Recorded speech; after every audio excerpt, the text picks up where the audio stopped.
सध्या परिस्थिती जर आपण लक्षात घेतली तर आपल्या असं लक्षात येतं की देशामध्ये कुठल्या एखाद्या गोष्टीबद्दल जर निषेधाचा सूर आपण व्यक्त केला, काही निषेध व्यक्त केला आणि तो जर सत्ताधाऱ्यांना अनुकूल नसला तर सत्ताधारी त्याचं सरळ सरळ देशद्रोही म्हणून घोषित करतात किंवा त्या व्यक्तीला, त्या संघटनेला विविध तपास यंत्रणांना हाताशी धरून टार्गेट केलं जातं.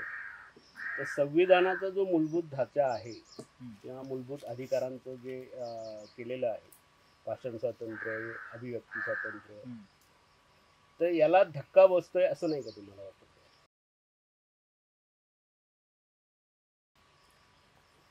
आपण हे आंदोलन करणारे जे कोणी आहेत आपल्या देशातले, त्यांना हल्ली एक चांगला शब्द, त्याला चांगला म्हणावा की नाही माहीत नाही, पण तो एक शब्द त्यांना दिला गेला तो म्हणजे आंदोलनजीवी. ते आंदोलनाच्यावर जगलेले आहेत अशा पद्धतीने. सरकारची अशी भूमिका आहे याच्या पाठीमागची, किंवा ती असावी, किंवा सरकारच्या सोबत असणाऱ्या संघटनांची पण असावी, की सरकारच्या विरोधात बोलणं हे एक बाब वेगळी आहे आणि देशाच्या विरोधात बोलणं हे एक बाब वेगळी आहे. ही लोक सरकारच्या विरोधात बोलत असताना त्यांना असं समजलं जातं की हे देशाच्या विरोधात बोलतात. या देशातील लोकांना कसला अधिकार आहे, हक्क आहे? सरकार जर चुकत असेल तर त्याच्याबद्दल सरकार अकाउंटेबल आहे, त्यांना उत्तर देणं हे त्यांचं कर्तव्य आहे. आणि ते जर उत्तर देत नसेल, त्याप्रमाणे राबवत नसतील, तर या देशामध्ये आंदोलनाचं शस्त्र किंवा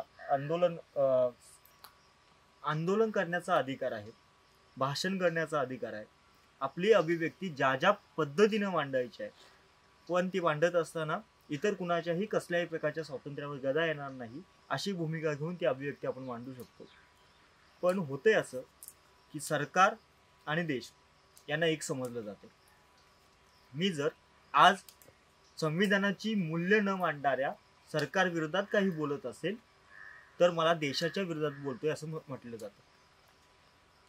या देशातील बहुतांश लोकांच्या मध्ये ही मानसिकता, हा प्रोपगंडा पसरवलेला आहे.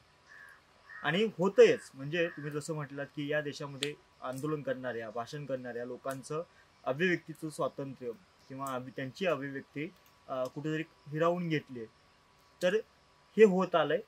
आणि हे व्हायचं नसेल तर मला संविधानानं काय काय अधिकार दिलेले आहेत हे जनसामान्यांपर्यंत पोहोचलं पाहिजे. तो बोलणारा व्यक्ती किंवा आवाज उठवणारा व्यक्ती आणि त्याच्यासोबत असणारी जी लोकांची संख्या आहे ती संख्या कमी आहे. आणि संविधानाचे मूलभूत अधिकार न समजून घेता देश आणि सरकार यांना एक मानणारी जी लोक आहेत त्यांचा आवाज मोठा आहे.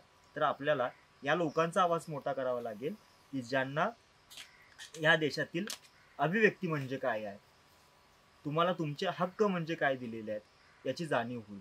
आणि ज्या वेळेला ही जाणीव या लोकांना होईल त्यावेळेला सरकार विरोधातला, पण कुठल्या सरकार विरोधातला, आपण एक सत्ता जावी आणि त्याच्या जागी दुसरी यावी याच्यासाठी म्हणून काम करणारे लोक आहोत का?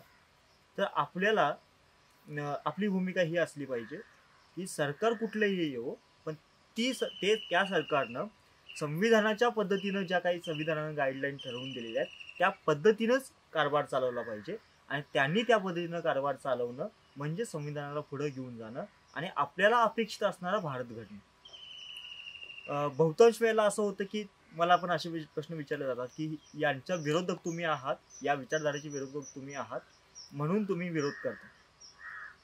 आम्ही त्या विचारधारेचे विरोधक आहोतच आहोत, पण त्यासोबतच ते संविधानाला बायपास करतात, संविधानिक मूल्यांना त्यांचं व्हायलेशन करतात. आणि म्हणून याच्यासाठी आम्ही सगळ्यात जास्त प्रमाणात त्यांच्या विरोधात आहोत. आता त्यांनी जर संविधानाप्रमाणे कारभार चालवावा, संविधानिक मूल्यांना पुढे घेऊन जाण्यासाठीचा कारभार चालवला तर आम्ही त्यांना सपोर्ट करू, साथ देऊ. आणि त्यांनी त्या पद्धतीनं म्हणजे संविधानाच्या पद्धतीनं कारभार चालवणं याचा अर्थ त्यांनी त्यांची परंपरागत चालत आलेली जी विचारधारा आहे ती सोडून दिल्यासारखं आहे. म्हणजे आमचा लढा हा कुणासाठीच आहे, तो उजवे विरुद्ध डावे असा आहे का? तो तसा आहेच, पण त्यासोबतच तो आहे मूल्यांचा. आणि आम्ही संविधानाच्या या मूल्यांना सोबत घेऊन जाण्याचं काम कायम करत राहू.